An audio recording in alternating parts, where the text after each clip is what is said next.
और बर्फ का एक आकार होता है, उसी प्रकार उस निर्गुण परात्पर परम ब्रह्म को जब भक्त लोग अपने हृदय रूपी फ्रिज में धारण करते हैं ना, हृदय रूपी फ्रिज में जब बंद करते हैं तो वो निर्गुण परात्पर परम ब्रह्म सगुण साकार बन करके हम लोग के सामने खड़े हो जाते हैं।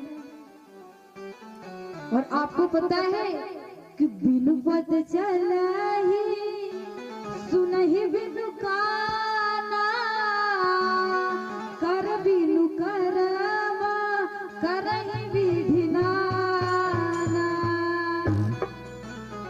ये बिना पैर के सुन लेते हैं, बिना हाथों के कार्य कर देते हैं, सब बिना पैर के कैसे चले जाते हैं। आप इनकी कान बहुत ज्यादा तेज है, वो कहा जाता है ना कि चींटी के पग नूपुर बाजे वो भी साहेब सुनता है। अब आप बताओ चींटी कितनी छोटी होती है? अच्छा, चींटी के पैर कितने होते हैं? 4। अच्छा, आप लोग गिने होंगे भाई, हम तो नहीं गिने हैं, 4 ही होते होंगे।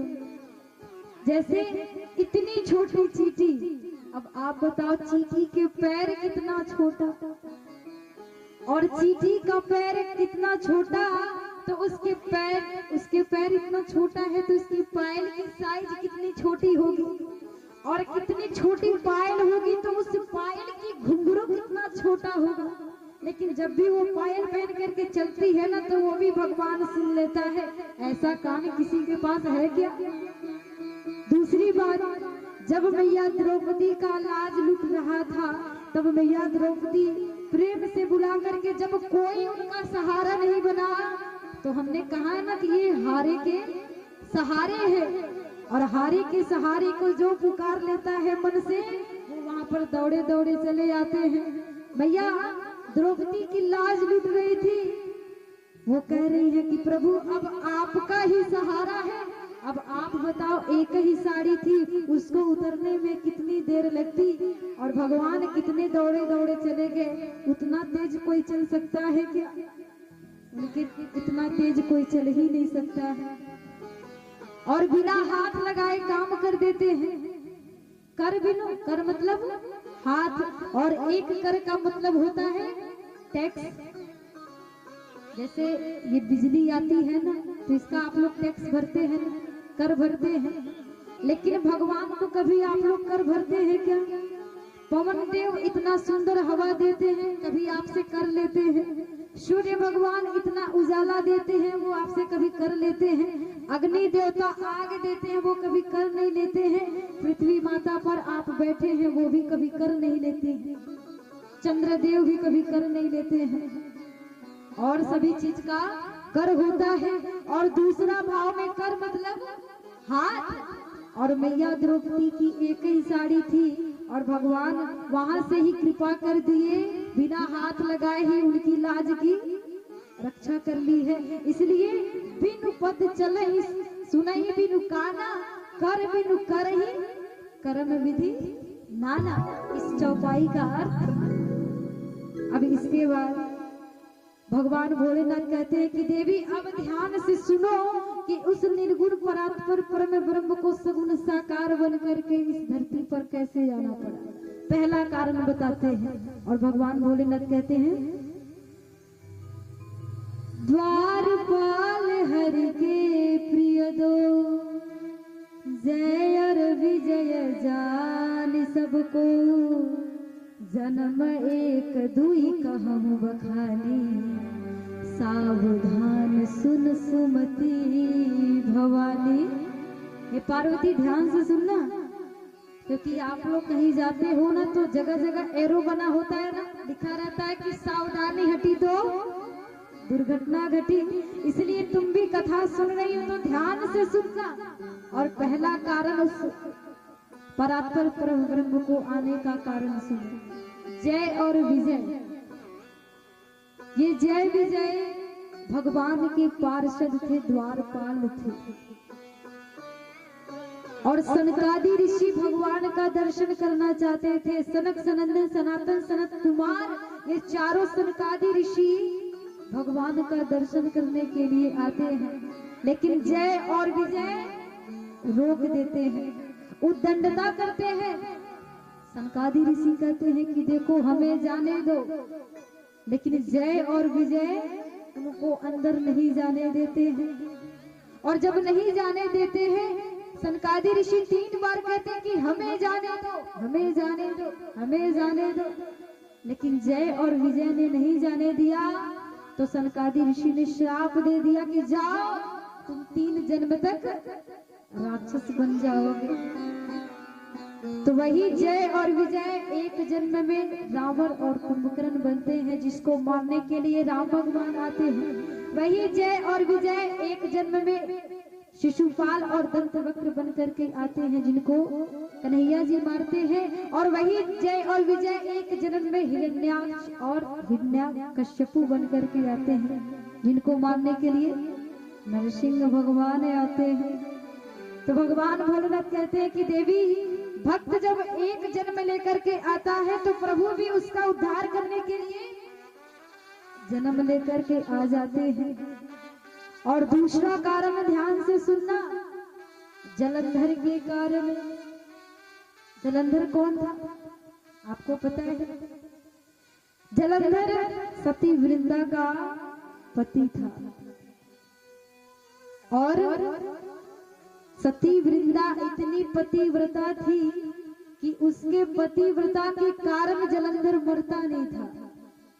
अब मैया देखो, एक नारी में कितनी ताकत होती है। एक नारी चाहे ना तो वो नारायण के सिंहासन को भी डुला सकती है, उसके पतिव्रता में इतना पावर होता है। सती वृंदा इतनी पतिव्रता थी कि उसके तप के कारण, उसके पूजा के कारण उसका पति मर नहीं रहा था। और जलंधर का युद्ध भगवान के साथ हो रहा था, भोलेनाथ के साथ। भगवान विष्णु कहते हैं कि जब तक वृंदा पूजा से उठेगी नहीं तब तक जलंधर मरेगा नहीं। इसलिए वो क्या करते हैं, जलंधर का रूप लेकर के सती वृंदा के पास चले जाते हैं। और जैसे ही वृंदा के पास जाते हैं ना, तो वृंदा को लगा कि मेरे पति आ गए हैं। और जैसे ही वो पूजा से उठती है, उठ करके खड़ी होती है, तैसे ही जलंधर का सर कट करके इसके सामने आकर के गिर जाता है। और जैसे ही गिरता है ना, तो सती वृंदा देखती है कि मेरे पति का सर, फिर आप कौन है? फिर भगवान चतुर्भुज रूप में उसके सामने आ जाते हैं। और जैसे ही आते हैं ना, तो सती वृंदा कहती है कि प्रभु, मैंने सुना है कि आप सतियों के सतीत्व की रक्षा करते हैं और आपने मेरे पति को मरवा दिया। जाइए, मैं आपको श्राप देती हूँ कि जिस प्रकार से आप अपने हृदय पर पत्थर रख करके मेरे पति को मरवा दिए हैं, मैं आपको श्राप देती हूँ कि आप तुरंत पत्थर के बन जाएं। भगवान पत्थर के बन जाते हैं।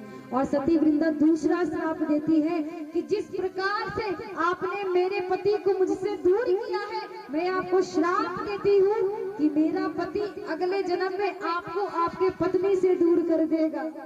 और वही जलंधर अगले जन्म में रावण बन करके आता है, जो राम जी को मैया सीता से दूर कर देता है, सीता जी को चुरा करके लेकर के चला जाता है। और तीसरा कारण बताते हैं कि देवी, तीसरा कारण है, एकदम ध्यान से सुनना। भगवान भोलेनाथ कहते हैं कि नारद श्राप दीन एक बारा, कल्प एक तेहि लगी अवतारा, गिरिजा चकित भई सुन बानी, नारद विष्णु भगत पुनि ज्ञानी। कारण कवन श्राप मुनि दीन्हा, का अपराध रमापति कीन्हा, यह प्रसंग मोहि कहूँ विचारी, मुनि मन मोहे आचरज भारी। भैया पार्वती कहते हैं कि नारद जी, वो नारद जी जो दिन रात प्रभु का सुमिरन करते हैं, वो नारद जी श्राप कैसे दे सकते हैं? आप बताओ, नारद जी हर वक्त क्या कहते रहते हैं? श्रीमन नारायण नारायण। तो आइए 2 बार प्रेम से हम भी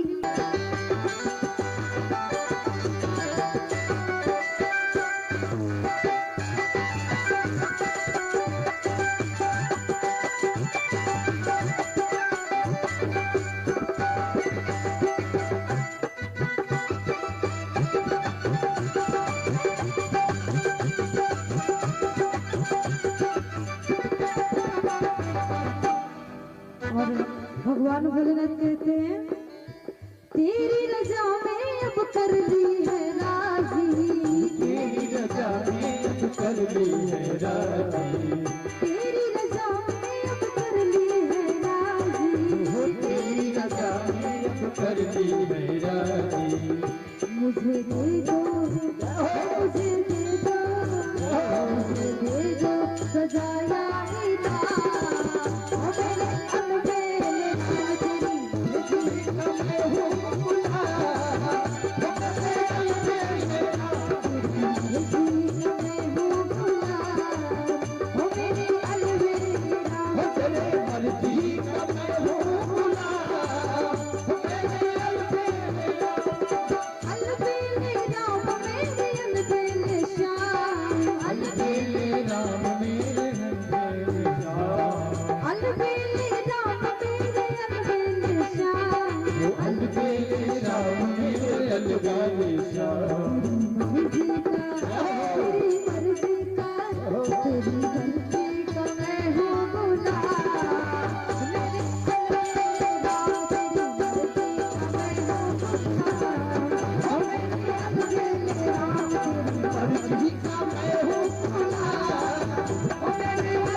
प्रभु आप कृपा करके मुझे बताइए कि वो राम अगर दशरथ जी के आंगन में खेल रहे हैं तो वो बड़े कैसे हुए, और जब बड़े हुए तो वहां पर जाकर के जनकपुर में धनुष को कैसे तोड़े, और जब धनुष को तोड़े तो फिर सीता जी से विवाह कैसे हुआ, और जब विवाह हुआ तो विवाह के बाद 14 वर्ष का वनवास क्यों हुआ, वनवास हुआ तो वहां पर अनेक कथा आप सभी जानते हैं, और अंत तो गत्वा उन्होंने रावण को क्यों मारा।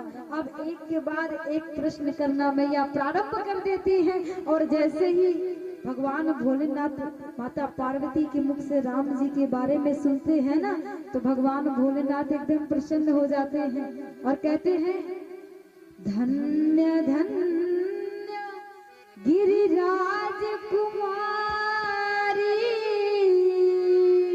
तुम समान नहीं को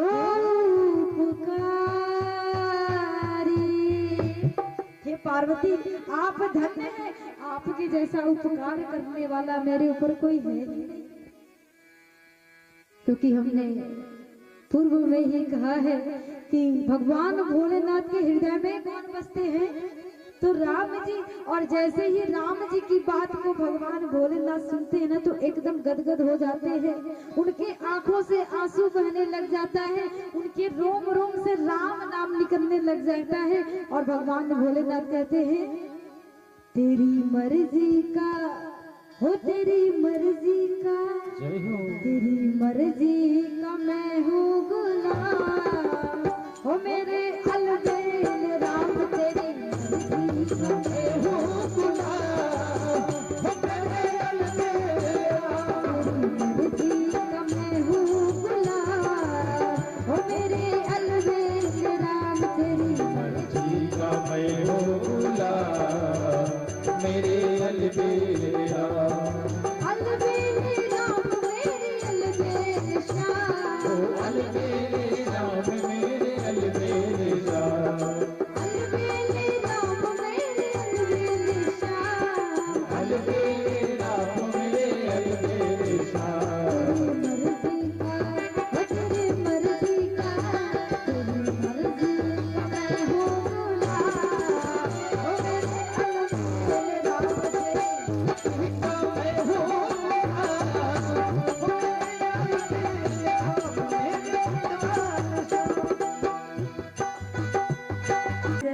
रथ अजीर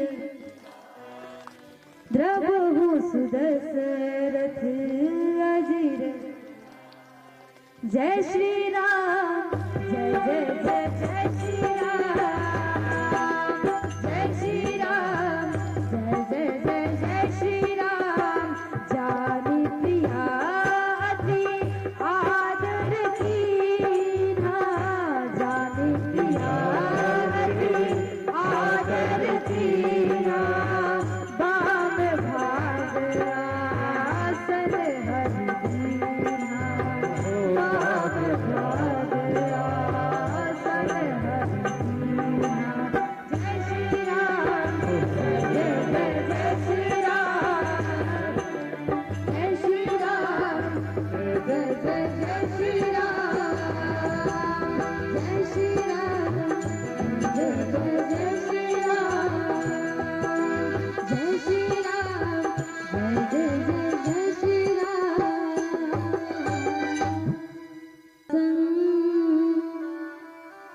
कर पद पूजा नारी धर्मपति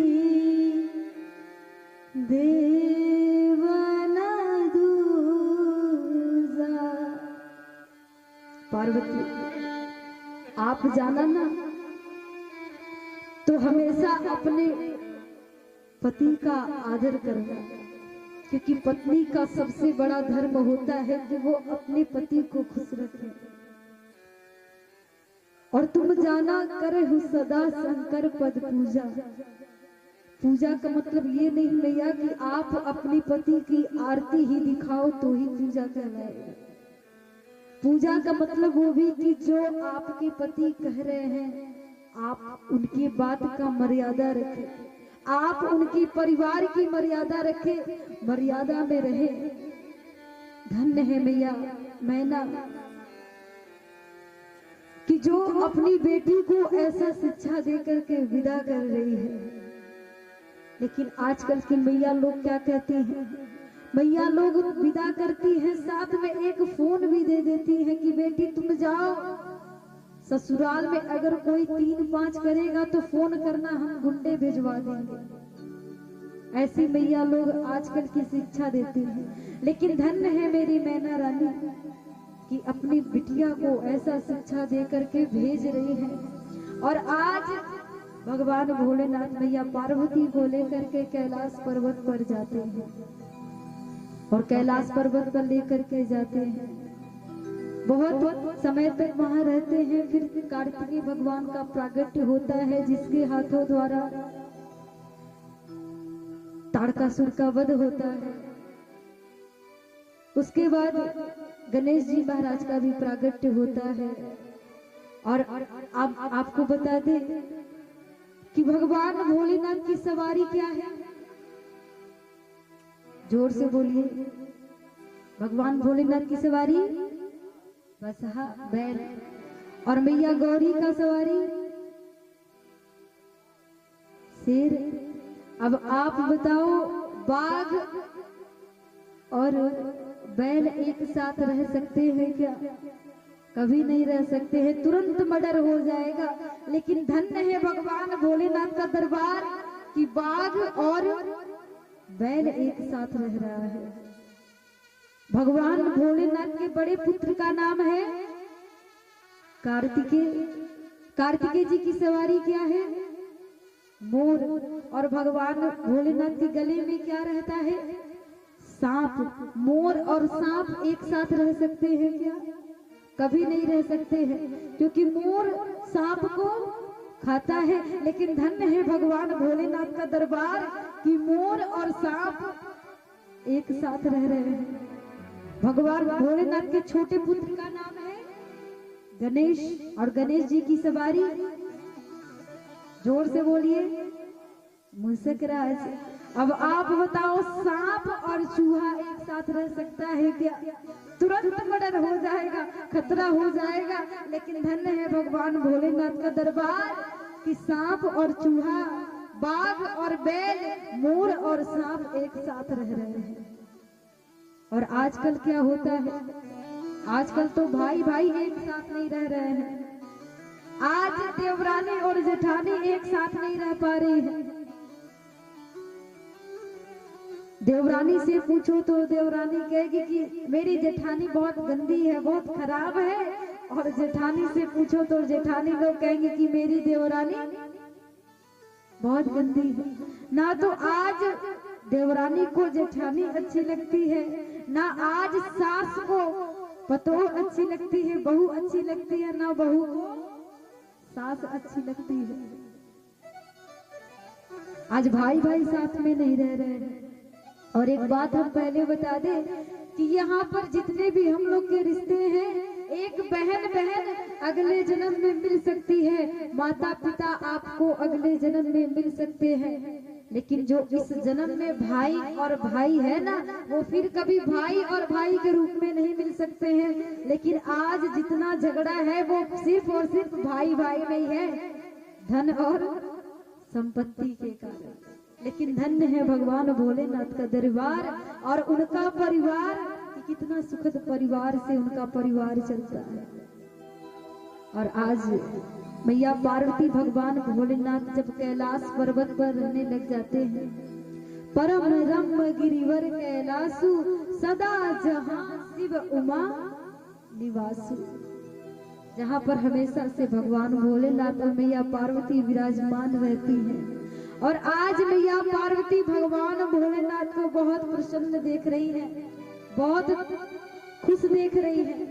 और जैसे ही खुश देख रही है तो जाती है और क्या कहती है, पार्वती भल अवसर जानी, पार्वती भल अवसर जानी, गई सब कही मातु भवानी, गई सब कही मातु भवानी।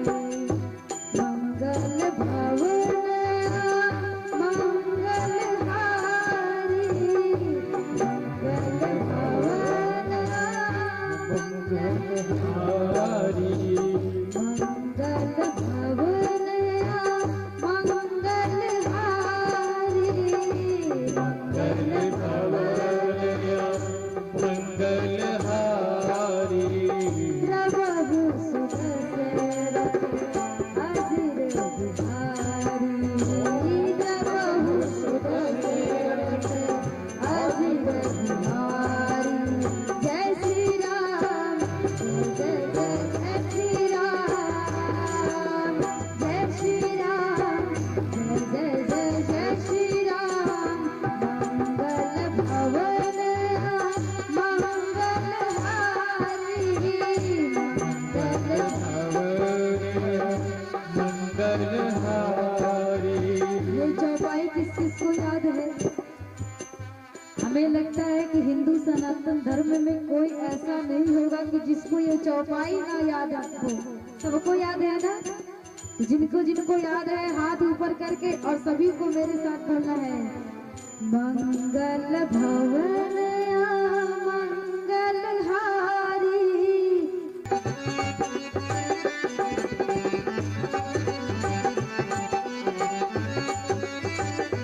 ना पाया ये दस्तूर पुराना, हो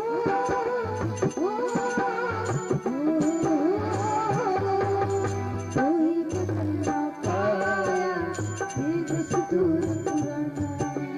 छोड़ के माता आसन संग पिया के जाना, हुई पराई रहात पर हमारा, बस इतना ही संग था हमारा तुम्हारा, तुम्हारा हमारा, बस इतना ही संग था हमारा तुम्हारा, हमारा।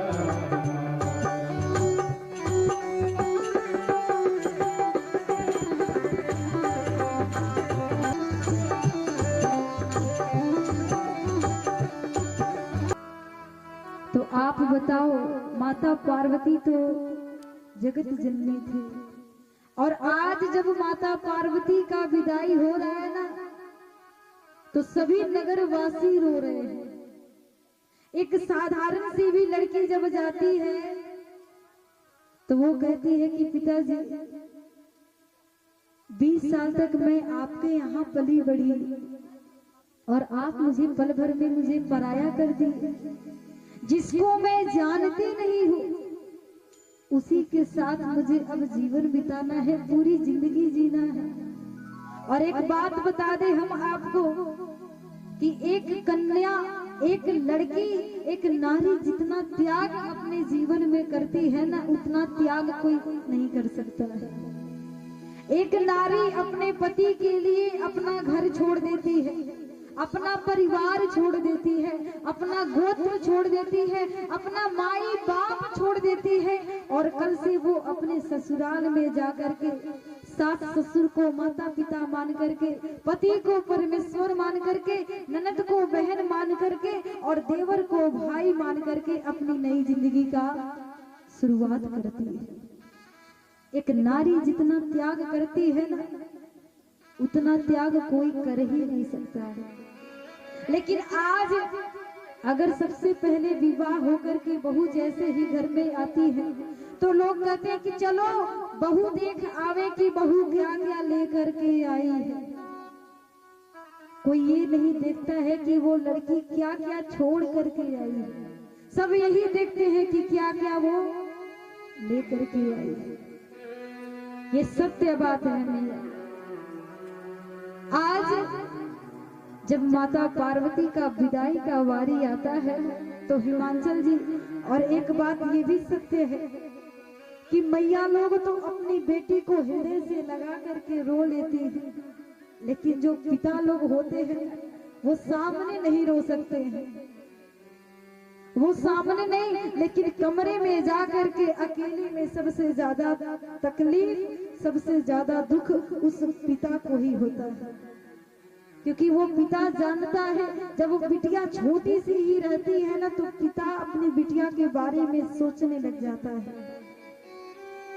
वो तभी से उसके विषय में सोचता है, उसको पालता है, उसको पोसता है, उसको बड़ा करता है। उसकी विवाह के लिए वो एक एक रुपया एकत्र करके रखा रहता है। और आप सभी जानते हैं कि बारात में कितना खर्च लगता है। एक बेटी का विवाह में एक पिता को किसका किसका नहीं सहना पड़ जाता है। वो सबका सुन करके भी अपनी बेटी का विदाई करता है, तो सबसे ज्यादा दुख तो पिता को होता है, लेकिन वो सामने कुछ कह नहीं पाता है। वो जाकर के अकेले कमरे में रहता है ना, तो सबसे ज्यादा एक पिता ही रोता है। और आज जैसे ही माता पार्वती का विदाई हो रहा है ना, तो मैया मैना अपनी पार्वती को गले से लगा करके रो रही है और कह रही है कि बेटी,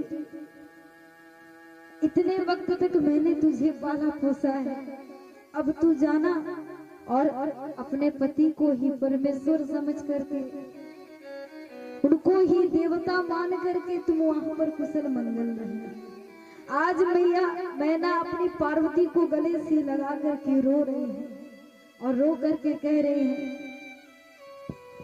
बस इतना ही संग था हमारा तुम्हारा, तुम्हारा हमारा, बस इतना ही संग था हमारा तुम्हारा, तुम्हारा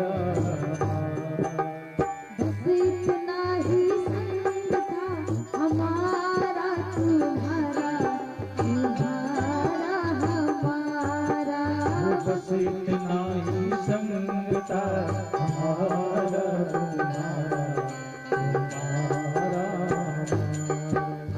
जाओ बेटी खुश रहना, ले लो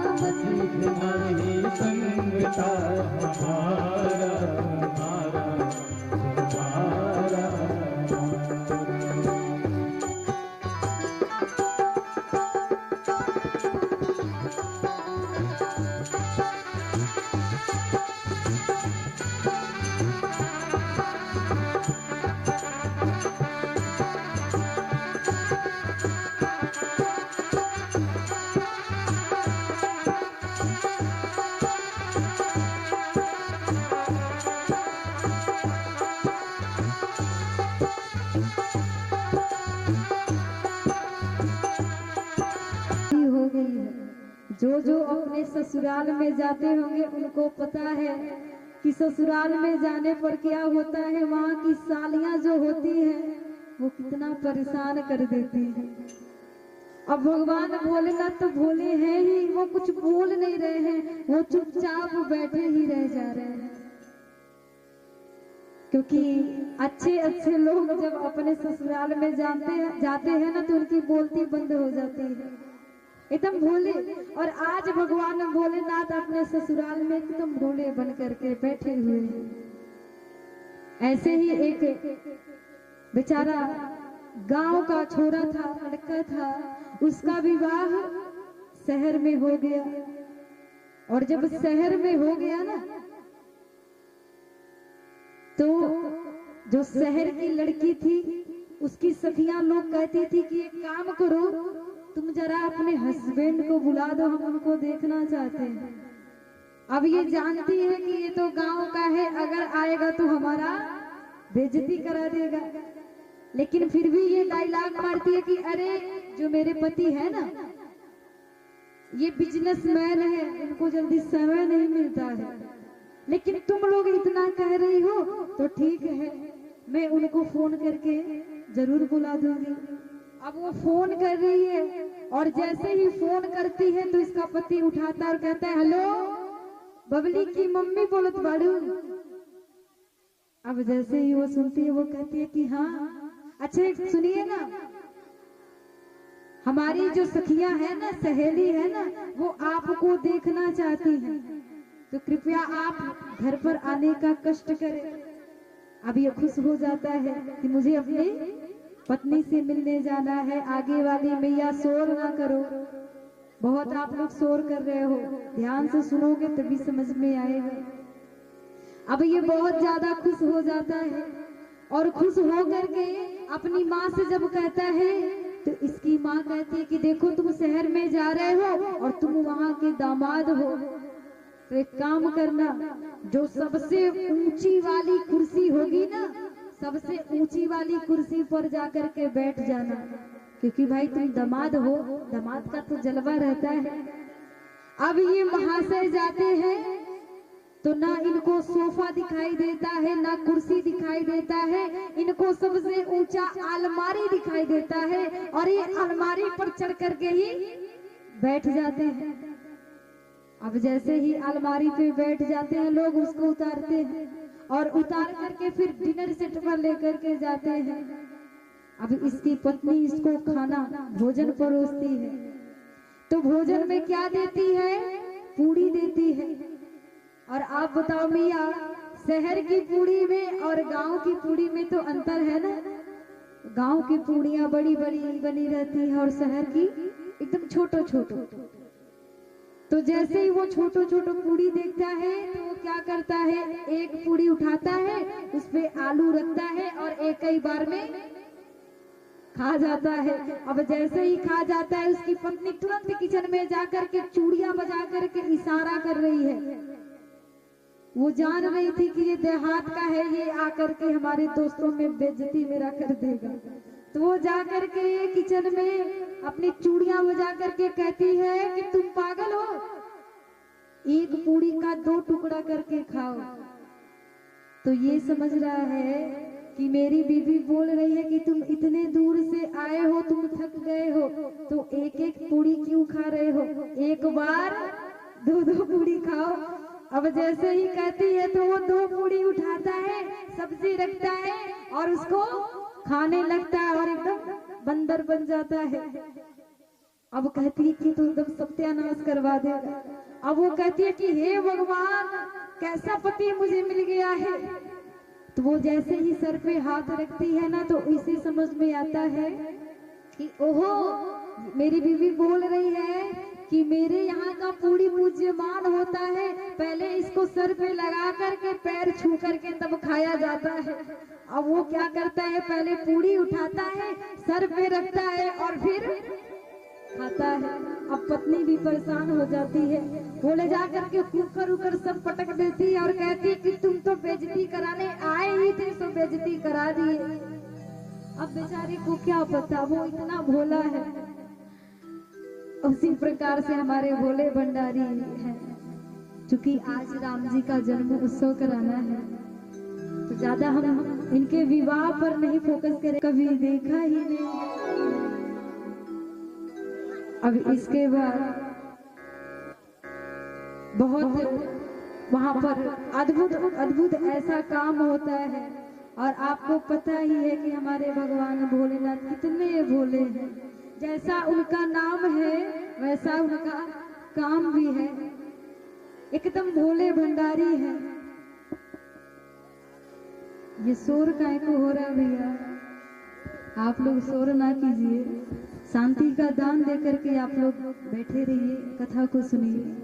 भैया लोग अपनी अपनी खिड़की खोल करके देख रही है तो क्या कि सभी भूत प्रेत लाइन में लगे हुए हैं और उनको देख करके मैया लोग कहती हैं कवनों की चार आंख कवनों के कोना, कवनों के चार आंख कवनों के कोना, कवनों के चार आंख कवनों के कोना, कवनों के चार आंख कवनों के कोना। जमने के एक कोना मारे कचा कच करे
देखनी ना ऐसन बरात अभी तक जिया करे धका धा, देखनी ना ऐसन